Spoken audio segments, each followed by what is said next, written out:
This squishy sludge of coconut waste could hold an answer to a deadly problem.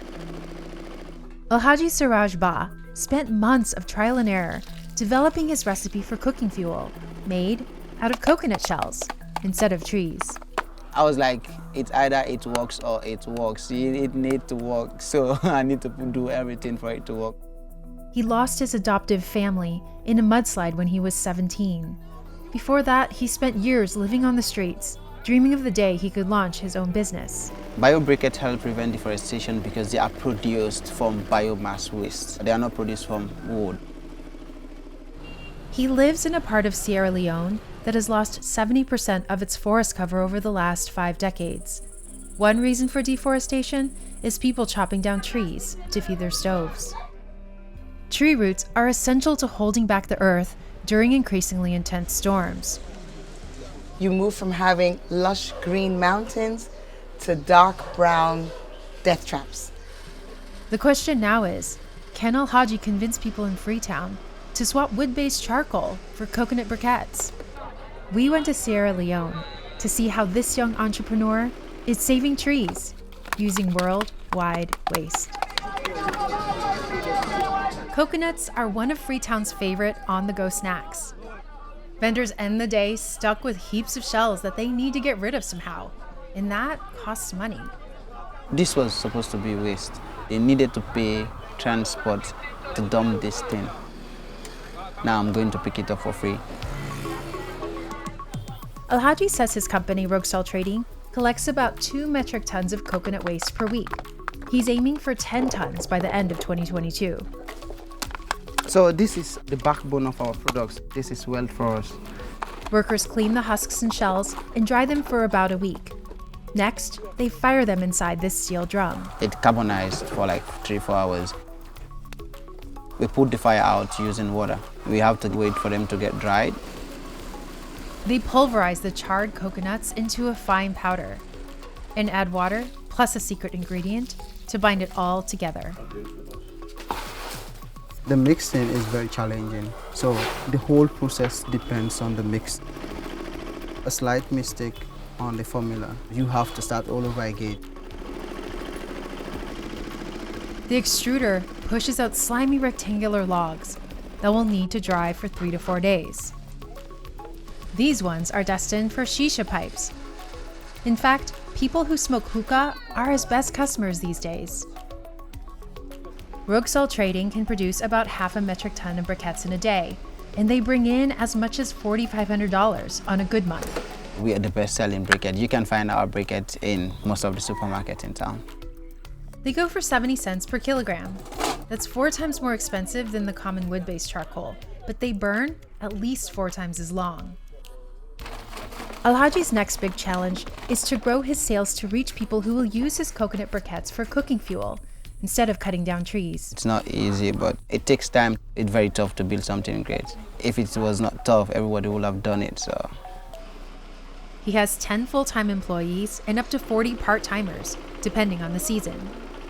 Me picky make me headache. And about a 1.5 years ago, he expanded his business. Rugsal Trading raises and sells chickens too. His mother says he's wanted to be an entrepreneur since he was a kid. All day, they look Facebook, Mark Zuckerberg, we get Facebook.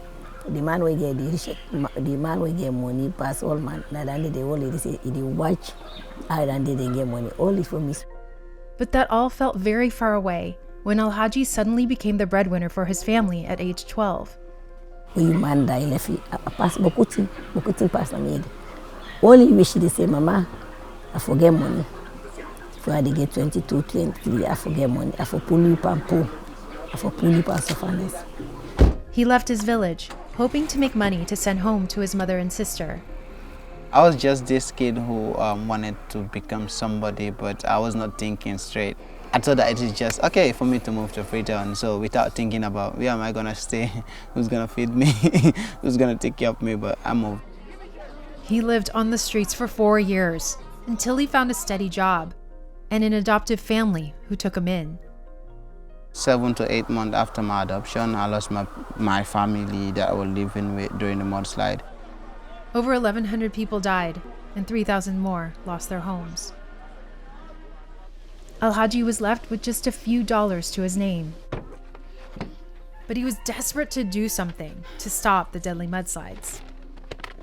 In the decade before the tragedy, mudslides in Africa had already claimed thousands of lives. One of the reasons that cause a mudslide is the vast amount of deforestation, because the roots helps to keep the soil firm. Alhaji began obsessively researching ways to stop deforestation. He found YouTube videos of entrepreneurs from around the world making biomass briquettes to replace wood and charcoal.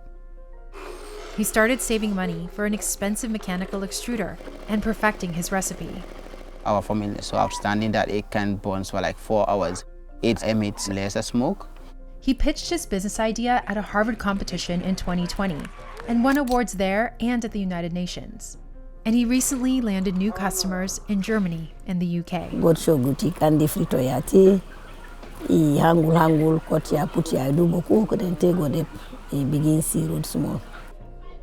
But most people in Freetown still cook with wood.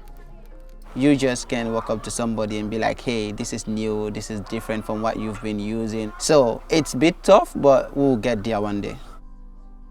According to a study in the Philippines, 1 ton of biomass briquettes saves roughly 80 small trees. And that can add up. But preserving trees isn't enough. Part of the solution.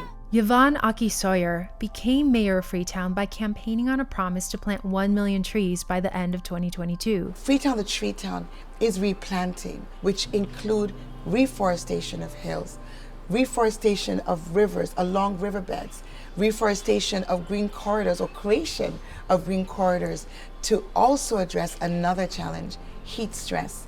Our city's becoming so hot. It was the 2017 mudslide that changed everything for her too. I rushed up there and what I saw will be with me for the rest of my life. Literally a hole in the mountain. The rain was still pouring. People were crying, screaming. The devastating scenes continued through the day. 3 days of unprecedented rainfall.